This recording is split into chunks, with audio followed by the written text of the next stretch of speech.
এই যে দেখুন আমাদের ছাদের মধ্যে, আমাদের বারান্দায় অনেক সুন্দর করে গুটি পেঁয়াজের গাছ উঠেছে। দেখুন আপনারা, গুটি পেঁয়াজটা দেখতে অনেক সুন্দর। দেখুন এটা একটি কলমি ফুলের গাছ, কলমি শাকের গাছ। এই যে দেখতে পারতেছেন আপনারা যে এর ডান্ডিরা কত বড় হয়েছে, দেখছেন তাই না? এখন দেখবেন আপনারা, এই যে আমাদের সেই যে কচু গাছটি আমরা লাগিয়েছিলাম সেটি কত বড় হয়ে গিয়েছে। ধন্যবাদ। তারপর দেখুন এই যে বেগুন, দাঁড়াও, ও যে দেখুন আপনারা বেগুন গাছটা, এই যে দেখুন বেগুন গাছটার মধ্যে কত সুন্দর বেগুন ধরেছে একটি।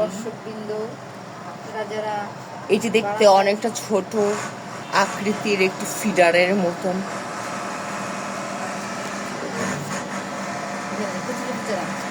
এই যে দেখুন আপনারা, এখন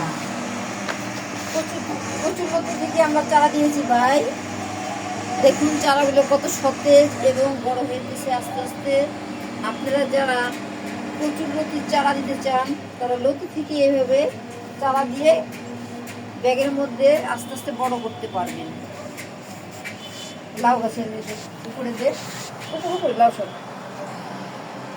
আমাদের লাউ গাছ বারান্দায় দেখুন কত সুন্দর শাক হয়েছে। এই শাকগুলো অনেক স্বাদ, নরম, তুলতুলে হয়ে যায় একেবারে। মাছ দিয়ে রান্না করলে শুধু খেতে ইচ্ছে করে। তাই যারা বাগান করতে ইচ্ছুক তারা এইভাবে বারান্দায় গাছ লাগাইতে পারেন এবং নিজের হাতের লাউ শাক খাইতে পারবেন। ধন্যবাদ বন্ধুরা, সবাই আপনাদেরকে সবাইকে বারান্দায় বাগান করার জন্য আহ্বান জানাচ্ছি। ধন্যবাদ। বারান্দা বাগানে ভোট মারুন, সুখে থাকুন।